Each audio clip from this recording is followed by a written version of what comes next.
For my service learning project, I served West Smithfield Elementary. WSE has been home to the Soaring Eagles since 2003, and it's the school where I'm serving as an administrative intern. Our theme this year is Every Child Needs a Champion. To jumpstart the year with our staff and new administration, our superintendent came and we hosted a pig picking for our wonderful staff. After our lunch, we had time to collaborate and to share our values and beliefs about building relationships with students. Rita Pearson says it best: every child deserves a champion, an adult who will never give up on them, who understands the power of connection and insists that they become the best they can possibly be. Is this job tough? You betcha, but it's not impossible. We can do this. We're educators. We were born to make a difference. After collecting and analyzing multiple sources of data, I realized that only 45.2% of teachers agree that school leadership makes a sustained effort to address teachers' concerns about student conduct. Also, after holding several conversations with teachers, we quickly realized my time would be most well spent on working with teachers and implementing a more consistent discipline plan. To begin, we agreed on which set of rules we would enforce and had posters printed to display in every classroom and throughout the building. Then grade level teams developed behavior contracts for students to send home to parents, outlining the expectations, rules, and consequences for the rules being broken. Both parents and students were asked to sign these contracts for accountability purposes. Next, we surveyed teachers to empower them to give input on how they currently view discipline at their school.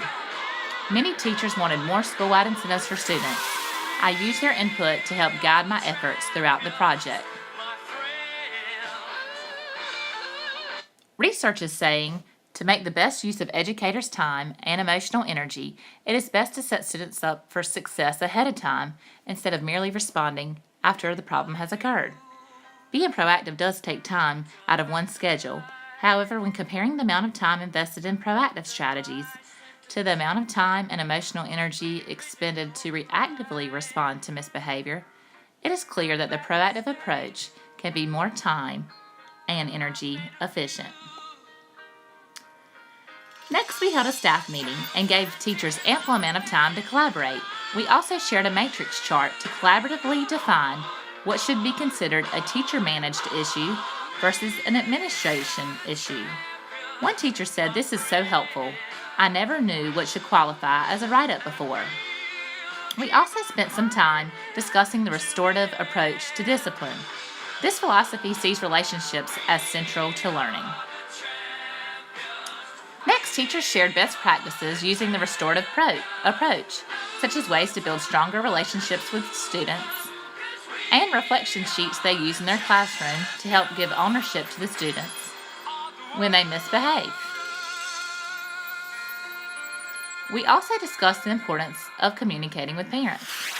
To add tools to each other's toolboxes, I created a shared Google Doc file where teachers can contribute resources they find helpful when working with parents. When surveying teachers, a majority of them expressed the need for a school-wide incentive for positive behavior. So for the first quarter reward, we held a school dance. The students had so much fun singing, dancing, and participating in a hula hoop contest.